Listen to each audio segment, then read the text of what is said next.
Hello, everybody. Today you're going to be doing the natural selection simulation lab. What you're going to do first is you're going to go to this website to download this simulation. Okay, click on that. All right, and then once you get to the screen, you're going to click download. And it'll show up here. We want to show it in the folder.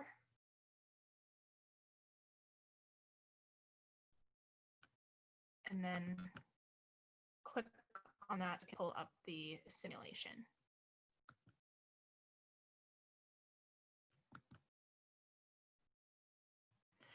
Once you're here, you want to click on the lab tab. And it brings up the simulation.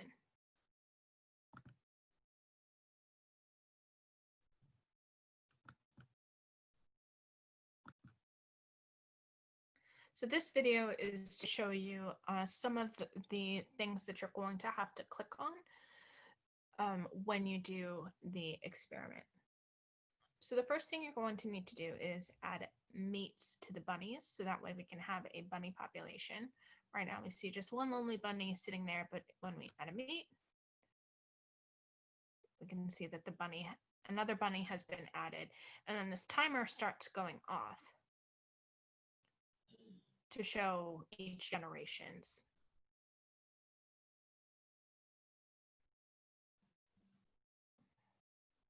If you want to reset the sim in between, you click this orange circle and it will reset. So that's the first thing you're going to do, is see what happens when you add a mate. Then you're going to start changing some environmental factors in the simulation.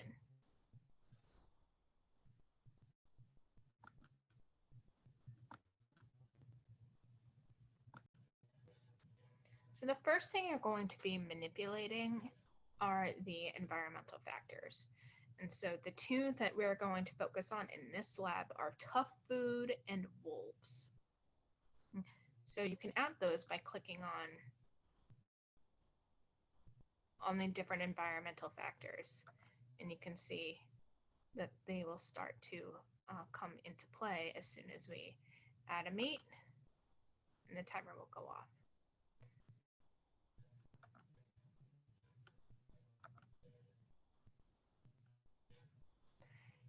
Here's a tip for when you're running the simulations.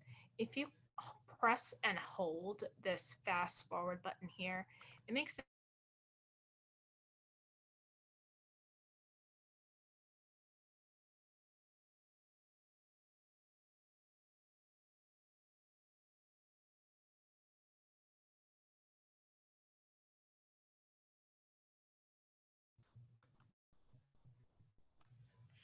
The other things that you are going to be adding are mutations into the bunnies. So you're going to be changing the appearance of the bunnies to give some variation in the bunny population. So the two that we are going to be focusing on this lab are the teeth size. Right now, the bunnies all have short teeth, but you can make it so some bunnies have long teeth, and you can make it so some bunnies have brown fur later on. We're not going to be focusing on the ears in this simulation, but once you're finished with the lab, if you want to play around and test what the ears do,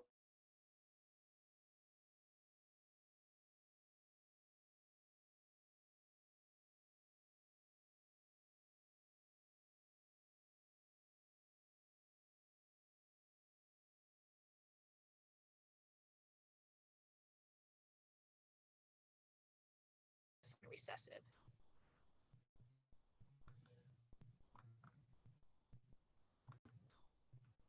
The next thing I want to show you are these two different environment tabs up here.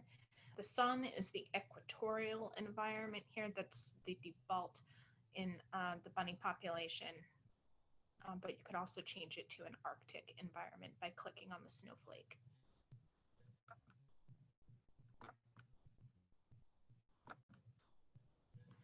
The last thing I want to show you is how to zoom in and zoom out on the graph.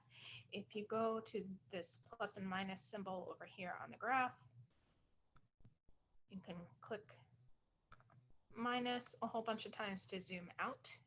Then there's a key here to show you how many of each type of mutation is in the population. So I'll show you which bunnies have long teeth, which have short teeth, and white and brown fur.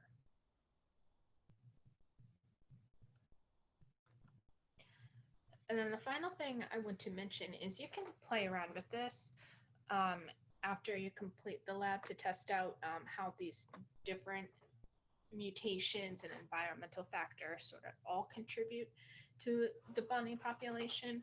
But when you do each experiment, you want to make sure you reset each time, and you want to just focus on what the questions are asking. So you don't want to just keep adding mutations and wolves and food and change the environment over and over again. You want to make sure once you do one simulation, you reset, you add the mutations and mates, and then sort of start over from the beginning. Otherwise, you might get some strange results. But you are welcome to play with different combinations of mutations and environmental factors after you complete the lab.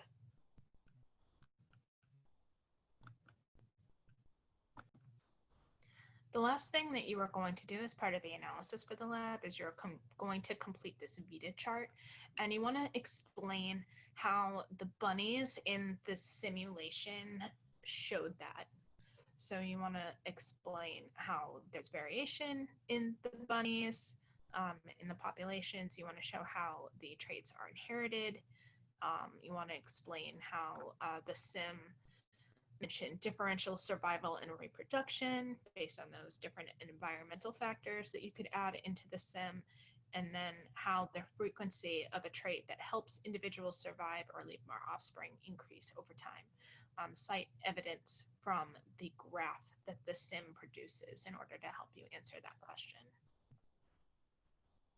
If you have any questions on this, please feel free to send me an email.